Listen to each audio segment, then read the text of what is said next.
Kasama natin si Darling. Darling! Ay! Uy, bakit naging gano'n si Darling? Ano ba, Darling? So guys, wala muna ngayon si Darling kasi siya ay nagla-live ngayon. So may mga inaasikaso siya. Ang kasama muna nating replacement ay si Jeric P! Darling Jeric!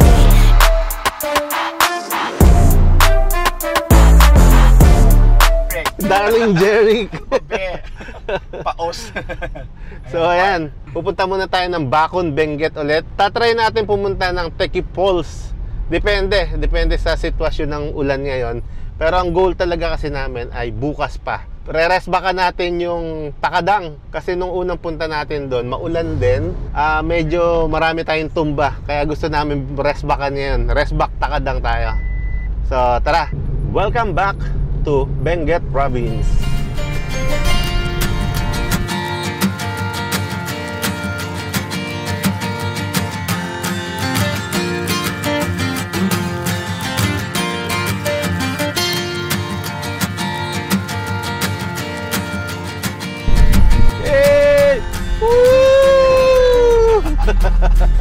Linis. Tara, paulan tayo.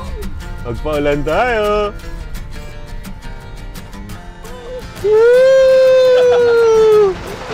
Mulan guys, mulan. Yay! Nalinis yung windshield natin. Nakita mo yung falls pa ulit? Eto, tignan natin yung falls dito. Bridal Veil Falls. Wow! Ganda oh! Yay!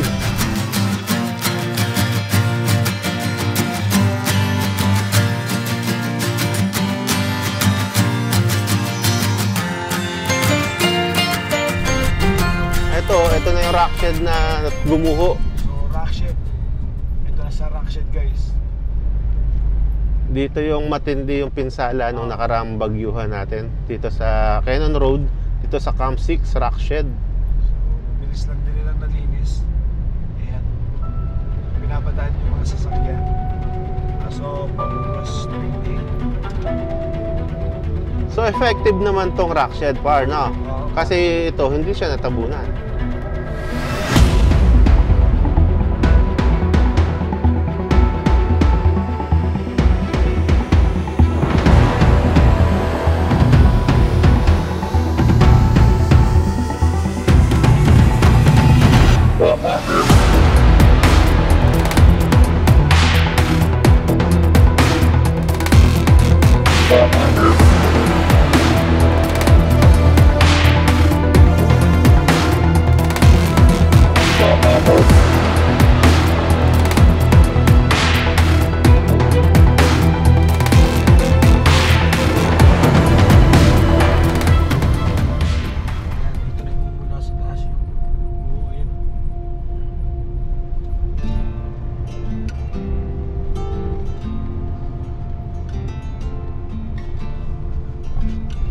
Sarap ng may driver par, no? Joiners! Ayan, no? Si Jeric first time, joiners! Joiners tayo ngayon, mga kaibigan. Ito ang favorite place natin sa mga pine trees. Parang ang lamig talaga ng vibes dito. Par, kakaliwa na ba tayo dyan? Sabi kanina ni Google, sarado, ngayon naman, open na. Baka pumasok na yung 8 PM na eh. 8 AM na eh.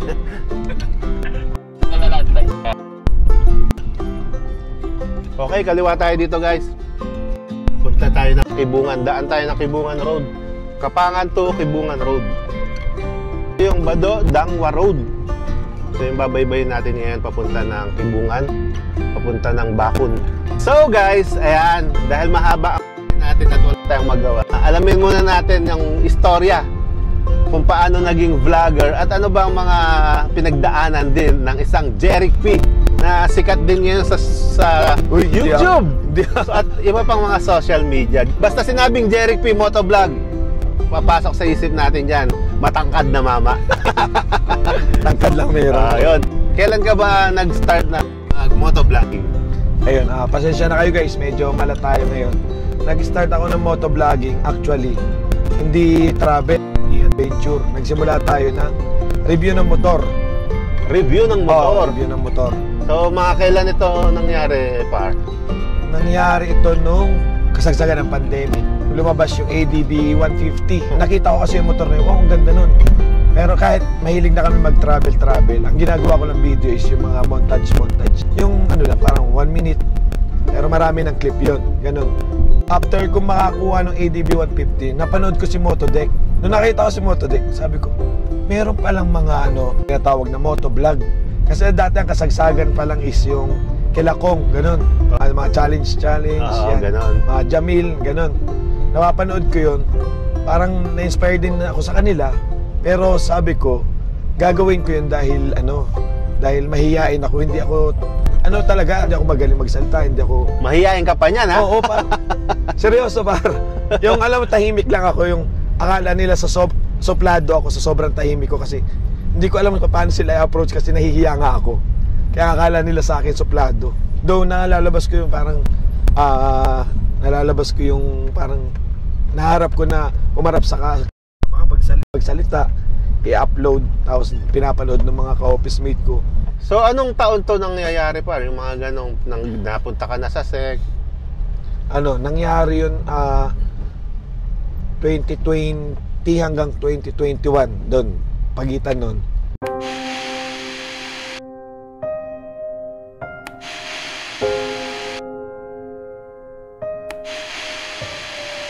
So, yun guys, konting commercial break lang muna kasi nandito na tayo sa Siged Tublay na signage. Sinto muna tayo, magpalipad tayo ng drone at ito ang ating drone shot.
Bago natin ituloy ang interview natin kay Jeric P. Motovlog, magluto na muna tayo ng ating pananghalian kasi 11:15 na ng tanghali. Yan. So, samahan niyo muna kami magluto dito. May adobo na tayo, sinaing na lang ang kulang. So, tara, dala natin ang ating rice cooker. Magluto na tayo ng ating sinaing. May bigas na din. Yes, par? Hey! Magluto muna tayo, par. Kompleto, para lang tayo nasa bahay, par. May shilling pa yan. Par, Starbucks, par. Oh, may pang Starbucks pa, oh. Par, ay ulam natin. Pakita mo yung ulam natin. Ayan, par. May ulam din pala. Hey, adobe! Sino po na ito? Si Mars Apple? Yes, par. Salamat, Mars.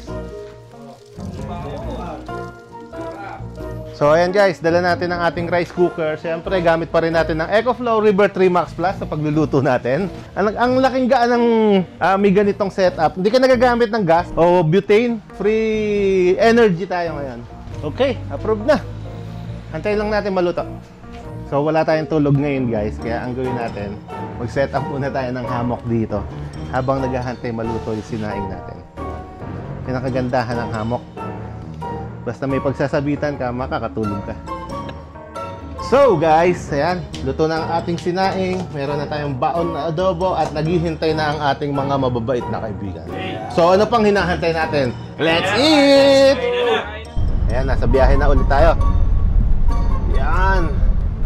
Yun, So nakakain na tayo. Habang nagpalipad tayo ng drone kanina doon, nagluto na rin tayo. Tapos doon na rin tayo nag-lunch at nagkape. So ayun, bago ako mag full-time vlog ngayon, kung nasaan ako ngayon, is isa akong IT dati. IT? Oo, IT. almost parang mga 6 years ata akong sa IT industry.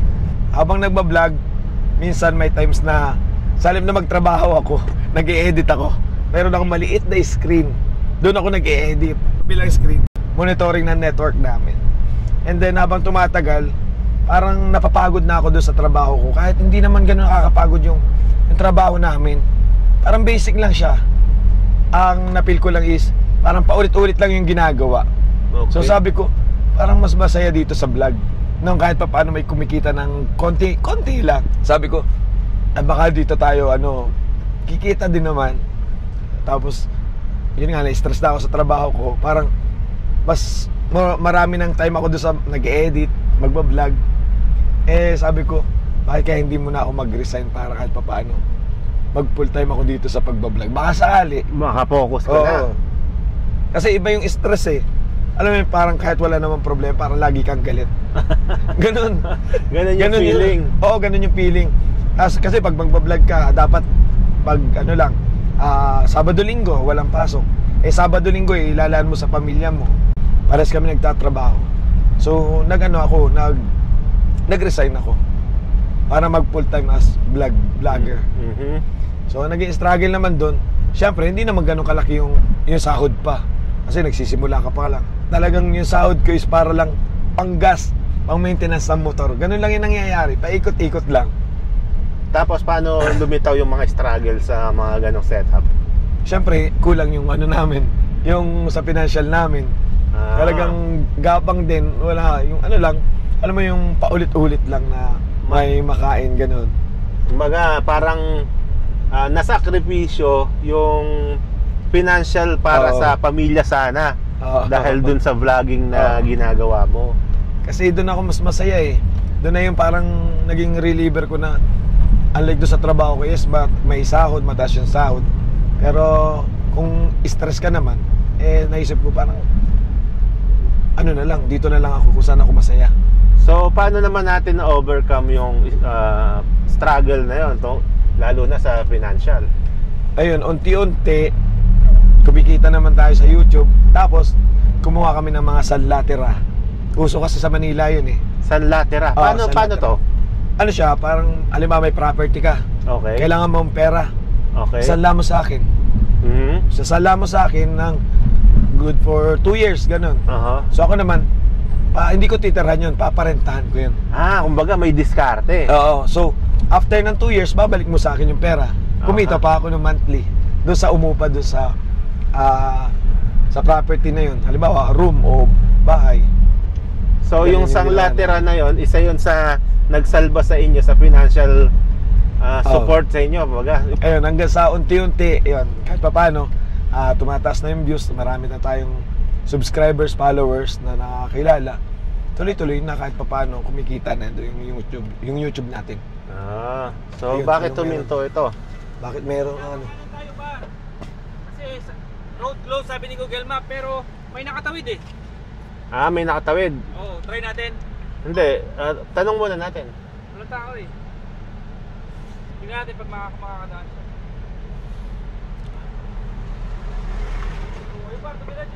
Okay, kung dumiretso siya, tara. So, diretso na tayo guys kasi merong nauna na dumaan. Sunod na tayo. Baka okay na, baka na-clear na yung landslide dito kung meron man. So, commercial ulit guys. Para proud. Commercial ulit. Yung pala, so nalaman natin guys na talaga sa pag-YouTube, alam nyo sa likod kasi ng camera, sa mga ganitong content, lalo na sa travel content, medyo madugo talaga sa financial para maibahagi namin sa inyo. Talagang may gastos. Minsan umaabot sa point na nakukuha na din yung para sa ibang bagay dapat. Naging alternatibo nilang pinagkakitaan pala ay yung sanglatera. So guys, at least nakakuha rin tayo ng isang idea na pwede pala yun. Sa Makati, Taguig, maraming ganun. Ganun pala. At least meron na akong isang idea na pwede pala yun. So ayun, after noon, at least nagkaroon ka na ng income, pang suporta doon sa pamilya, saka sa vlogging. Ano pang nangyari after? Ayun, pinaikot-ikot lang namin yung pera namin. Nagdagdag ulit kami ng mga sanlatera. Ngayon parang may app. 4 na yung sanlatira namin. Hanggang ngayon ba, nag-i-exist pa yung sanglatiran nyo na? Yeah. Oo. Ganun? Oo. Tapos ano na, pinapaikot-ikot lang namin. Pag may pera ulit, kuha ulit ng bagong sanla. So ngayon, sa ganong setup, ano naman yung, meron ba kayong mga struggle doon? O okay naman, wala namang mga major problem na nararanasan doon? Kailangan nyo lang pag ganun is double check nyo yung mga sinasanla sa inyo. Double Kasi check. minsan, sinanla sa inyo pero nakasanla pa sa iba. Okay, Patong-patong. okay. Meron kaming case ng ganun. Hanggang ngayon, hinahabol pa rin namin siya. Pero natuto kami, siyempre. Ayan, natuto. Pag may ganun, doon ka matututo. Tama. So sa vlogging, ano pang mai-share mo after ng mga ngayon, medyo maganda, nakikita natin maganda ang YouTube channel ng Jeric P Motovlog. So ano pang maibabahagi mo sa atin? Sa YouTube, sa YouTube hindi naman siya consistent na laging ganun, mataas. Mayroong times talaga na bababa. Pero itong vlogging kasi masaya no? Paano mo pa mas mapapaganda yung content mo? Parang trabaho talaga siya Masasabi mo bang ang content creator, ba ngayon, pagbablog, masasabi mo bang ito ay may binabagayan lang talaga? Actually, applicable siya sa lahat. Pero sa umpisa, hindi mo agad makikita kung ano yung talaga yung para saan kung ano yung gustong content mo. Nag-start ako ng review ng motor. Okay. And then, mahilig ako mag-travel. Kung titignan natin mabuti, lumalabas, gawin mo yung kung saan ka masaya, Yun. susunod yung pera. Yan. Parang ganun ba? Oo. Unahin mo muna kung saan ka sasaya, kung saan yung talagang lalabas yung talent mo, kung saan ka mag-i-improve. Saka mo na isipin mo na yung kita. Kaya talaga may sakripisyo. Talagang magsasacrifice ka talaga, lalo-lalo na sa mga gamit natin, no? Oo. Yun pala ang istorya sa likod ng Jeric P Motovlog. So, pwede ba naming malaman ang totoong pangalan ni Jeric P Motovlog? Jeric Pastoral. Yon, par. Yun, par. Thank Hindi you, na par. masyadong madamdamin. Hindi naman masyadong madamdamin pala. So, at least, sa pagkukwentuhan namin, from La Trinidad, ngayon, nandito na tayo sa part ng Kapangan. Ay, Kapangan na to. Kapangan na to. Di ba? Ang haba na ng pagkwentuhan natin at ang haba na rin ng natakbo natin. Ganun lang, libangin ang sarili sa malayong biyahe. Kaya ganitong mahabang biyahe. Malapit na tayo. Lapit-lapit na, medyo. So, approve! Mamaya update namin ulit kayo kung nasaan na tayo. Sa ngayon, magbiyahe muna kami.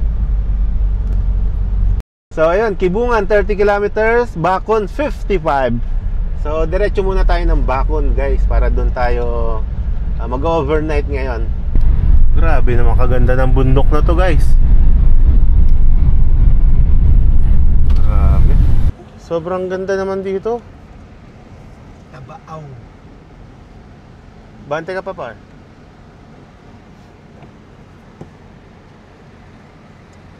Parbante ka na onte. Nakala na ako, kinain ko na kabilang kalsada. Welcome to Barangay Tabaaw. Nandito tayo ngayon, guys, sa Tabaaw View Deck. Grabe ka solid dito. Wow. Woo! Grabe ka solid, oh. Grabe. Sa baba dito may falls. May falls pala dito sa baba. Nakakita nyo yun, guys. So, grabe. Sobrang solid dito.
Grabe yung kalsada guys, oh.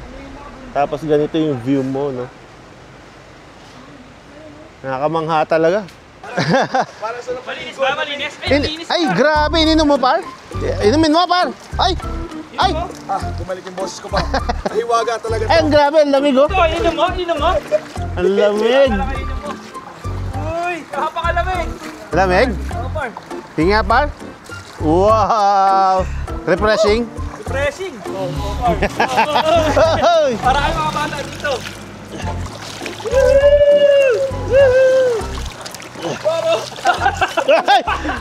Okay, let's go guys! Napakaganda dito sa Tabao View Deck. Sobrang solid na mga kabundukan at may bonus pang magandang falls. Kinabahan ako sa drone. Ipinasok natin dun sa kaloob-looban ng gubat para marating yung falls na yon. Pero solid talaga.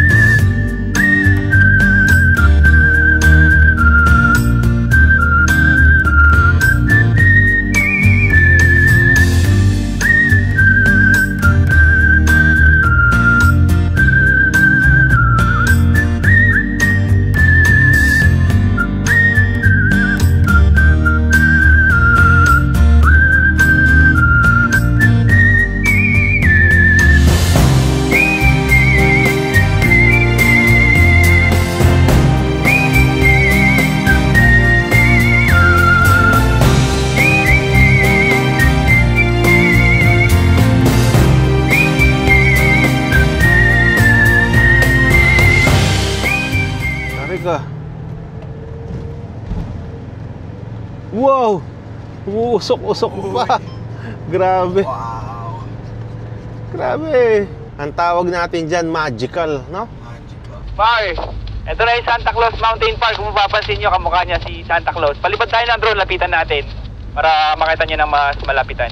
Diba? Grabe, tarik nito, oh. Grabe, oh. Tapos di ka makakabuelo kasi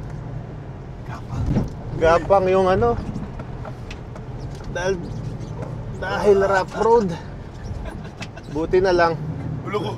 Buti na lang, nag-dual sport tire tayo, guys. Welcome to Kibungan. Yung joiners natin, tignan mo naman, oh. Pagod na ako dito, par. Ha? Papagod na ako dito. Pagod ka na? Oo. Sorry, ah. Sorry. Opo. Tagal. Tagal? Tarik niya. Tarik. Ang tarik.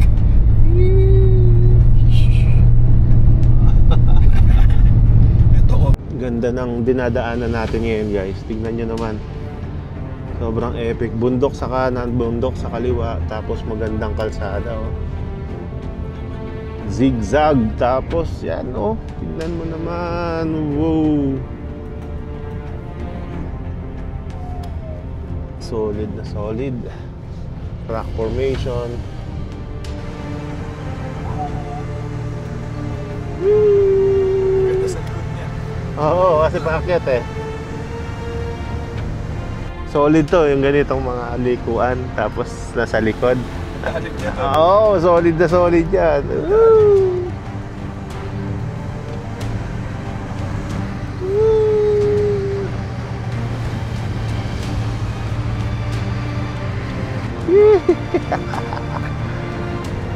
Kaya sobrang cute ng daan. Tapos, Grabe ang tarik, oh. kamera yun, no? Oh, primera segunda tayo eh. Mas matindi pa sa Bacon Par. Wala pa to. I love Kibungan View Deck. Oh, tarik to. Sila ka na lang.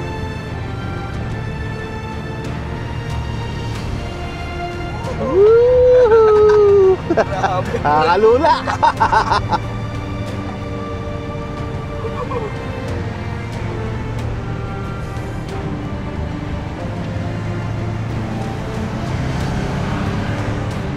Panalo.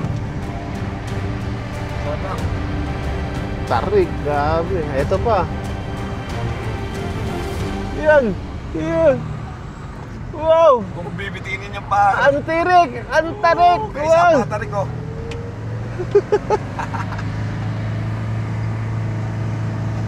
Ano Gapang. Na to? Kibungan, no?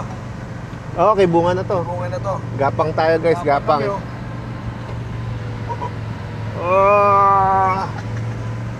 Ayan, oh. Primera lang, oh. Primera. Alanganin, nagagalit sa primera, pero pag nagsigunda tayo, bitin eh. Sige, kaya, no? Parang dumudalas-dalas pa. Siganda. Grabe ta rin. Ah! Ah! Grabe. Para tayo nasa roller coaster. Kahit wala, papasok na tayo sa ulap. Ah, tarik nito. Tarik niya, par. Salida. Sina ka, par. Yeah. Lah. Ah, ala, Kapar. ala, Ulo. ala, may slide. Uy. Uy, uy, uy. Kaya. Kaya. Tarik, grabe. Nag-i-slide yung gulong. Slide yung gulong namin. Grabe. Lakas ng makina pero nag-slide yung gulong. Kalanganin, naka ano yun. Ala kasing ano yung likod eh. Nakaangat yung kabila. Ayan pa, meron pa. Kain ka dito sa ano. Hindi, ayoko. Ay, nag-i-slide eh. Ayan na. Wow! Uy, kakalaglag yung gamit namin. Pero wow. Grabe guys. Ayan na. Ang lalim.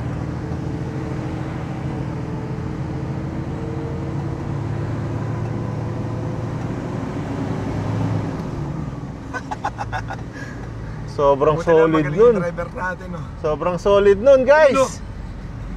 Sobrang solid. Pababa na sana kami ng poblasyon kasi walang transient dito kila ate kaming nahanap. So bababa ulit tayo dun sa Bacon poblasyon. Kaya lang nakita namin tong Sea of Clouds, grabe. Alam mo na pag ganyan, magpapalipad ulit tayo ng drone at tignan natin kung anong makikita natin sa taas ngayon. Tara, let's go!